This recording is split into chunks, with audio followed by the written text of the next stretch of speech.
99. Clara wanita simpanan season I. Clara menelan air liurnya. Dia syok bukan main karena Bram ada di dalam kamar itu. Bagaimana mungkin Bram ada di sana? Untuk apa ke sana? Tak mungkin bukan. Bram mengikutinya.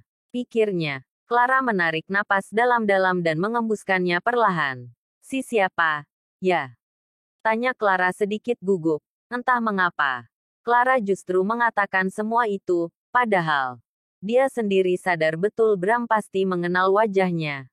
Dahi Bram berkerut. Bram menghela napas. Dia melangkahkan kakinya lebih dekat pada Clara. Kepalanya sedikit menunduk dan matanya menatap mata Clara dengan lekat. Tak ada yang berubah dari Clara. Hanya saja, kini Clara tampak sedikit berisi. Membuatnya terlihat semakin seksi di mata Bram. Clara memejamkan matanya ketika Bram lebih mendekatkan wajahnya. Matanya membulat ketika tiba-tiba saja Bram menarik tangannya dan Bram menahan tubuh Clara ke meja cermin rias. Clara memegang meja. Dia kesulitan berdiri karena tubuh Bram yang terus merapat padanya. Berapa tahun tak bertemu. Ingatanmu buruk sekali. Ucap Bram. Clara menghela napas. Dia berusaha tenang menghadapi Bram. Tak ingatkan. Dulu kamu sering sekali bersamaku. Ucap Bram pelan terdengar begitu sensual membuat Clara menelan air liurnya. Clara mendorong tubuh Bram. Anda salah orang. Ucap Clara kemudian melangkah menjauhi Bram. Bram menahan tangan Clara. Dia menarik tangan Clara dan mendorong Clara ke tempat tidur hingga tubuh Clara terhempas ke atas tempat tidur. Dengan cepat Bram menindih tubuh Clara. Membiarkan Clara berada di bawah kungkungannya. Bram. Bentak Clara. Bram menyeringai mendengar Clara baru saja menyebut namanya. Bagus sekali. Harus seperti ini dulu baru kamu mengingat namaku. Apa harus kulakukan sesuatu yang bisa mengingatkanmu pada desahan indahmu? Ucap Bram seraya tersenyum mematikan. Kurang ajar. Geram Clara. Clara mencoba mendorong tubuh Bram. Tetapi Bram tetap tak bergeming. Bram mendekatkan wajahnya. Dia menatap mata Clara dengan dalam. Di mana anak itu? Tanya Bram. Dahi Clara berkerut. Dia tak mengerti maksud Bram. Di mana anak itu? Clara. Kamu pergi dariku. Ketika sedang mengandung, sekarang katakan. Di mana anak itu? Tanya Bram. Clara menelan air liurnya. Dia kembali teringat pada kejadian di mana dia harus kehilangan bayinya karena mengalami keguguran. Dia juga teringat pada ucapan Bram beberapa tahun lalu. Yang mana Bram pernah mengatakan bahwa dirinya meragukan anak itu. Untuk apa kamu menanyakan anak itu? Bukankah kamu sendiri yang mengatakan? Kamu meragukan anak itu sebagai anakmu. Lucu sekali. Sekarang kamu justru mencarinya. Ucap Clara kemudian terkekeh. Dahi Bram berkerut. Dia mencengkram wajah Clara. Jangan bercanda. Clara. Aku serius. Tegas Bram. Clara merasa tak terima diperlakukan seperti itu oleh Bram. Bram bukanlah siapa-siapanya lagi. Karena itu Clara merasa Bram sudah lancang padanya. Bram tak berhak memperlakukannya dengan kasar. Cukup. Bram. Jangan bertingkah sinakmu. Geram Clara. Kalau begitu, katakan di mana anak itu. Tanya Bram lagi. Dimanapun dia berada. Aku takkan memberi taumu. Tegas Clara. Bram mengepalkan tangannya. Napasnya memburu. Clara benar-benar membuat amarahnya seketika memuncak. Kamu mengenal bagaimana diriku. Clara. Jangan memancing kesabaranku. Jangan sampai aku menyakitimu karena kebodohanmu. Anak itu milikku. Aku takkan membiarkan dia berada dalam asuhan wanita seperti dirimu. Geram Bram. Apa maksudmu? Tanya Clara. Ya, kamu wanita pengkhianat. Kamu lebih memilih uang yang tak seberapa. Dan pergi menjauhkanku dari anakku sendiri. Geram Bram. Clara mengerutkan dahinya. Dia tak mengerti maksud ucapan Bram. Clara pergi karena sikap Bram sendiri yang membuatnya terpaksa meninggalkan Bram. Tidakkah Bram menyadari hal itu? Kamu gila. Bram, aku tak mengerti maksudmu.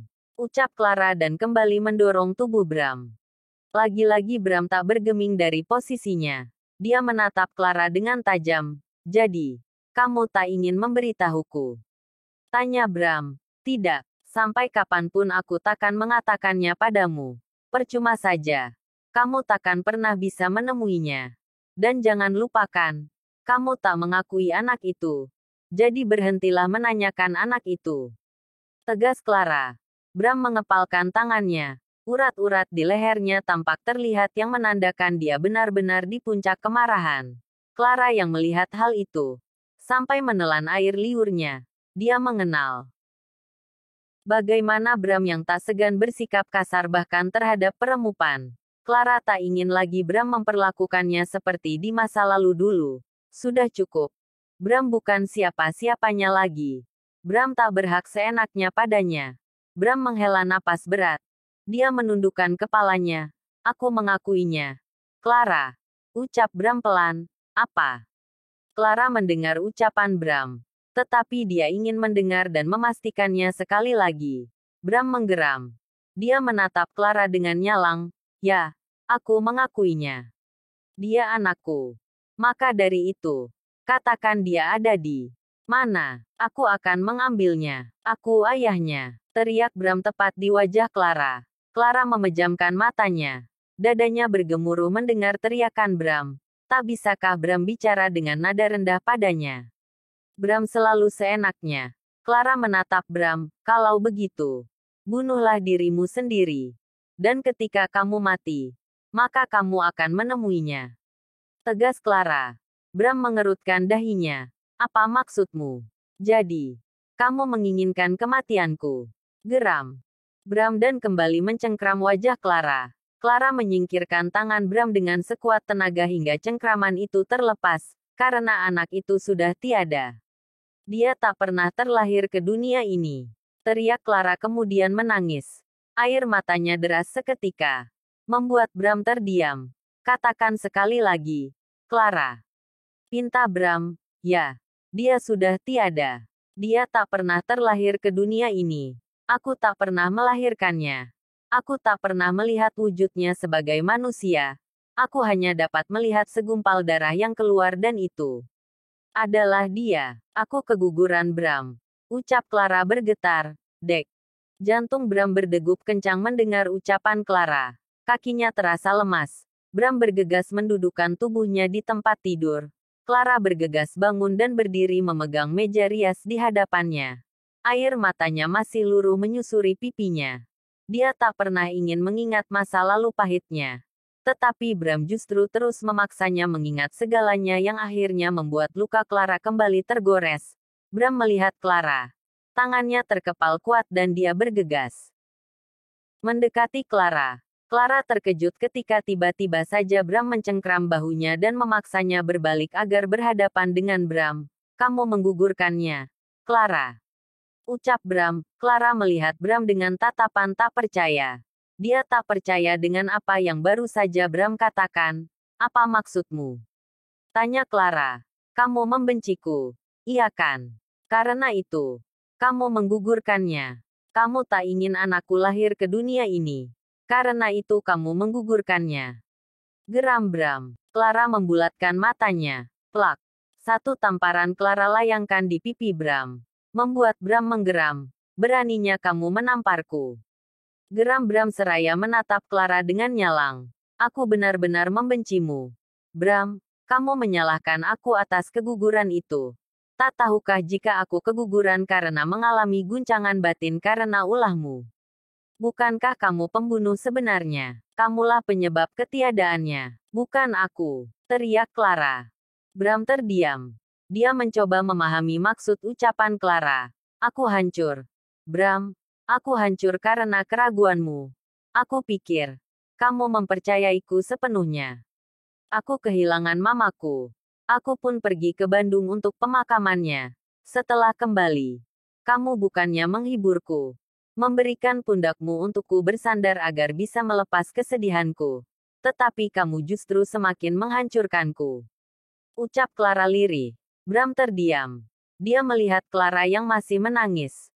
Bram mendekati Clara, dia akan menyentuh bahu Clara tetapi perhatian keduanya teralihkan ketika pintu kamar diketuk. Nona Clara, Anda di dalam. Saatnya model ganti outfit rancangan Anda. Teriak seseorang dari luar kamar. Clara mengusap air matanya. Dia merapikan rambutnya dan bergegas menyeret koper miliknya keluar dari kamar itu. Clara meninggalkan Bram yang hanya diam membisu. Kaki Bram kembali terasa lemas. Dia menopang tubuhnya dengan berpegangan ke meja rias. Ucapan Clara belum lama kembali terngiang di telinganya. Mata Bram memerah. Tanpa terasa air mata menetes ke atas meja rias. Untuk pertama kali dalam hidupnya dia merasa dihantam sebuah kenyataan yang begitu mengerikan. Dia tak percaya bahwa dia kehilangan darah dagingnya dan tak sempat melihatnya. Bersambung. Jangan lupa subscribe, like, komen dan bagikan ke teman-teman semua. Zangelnuts Novel.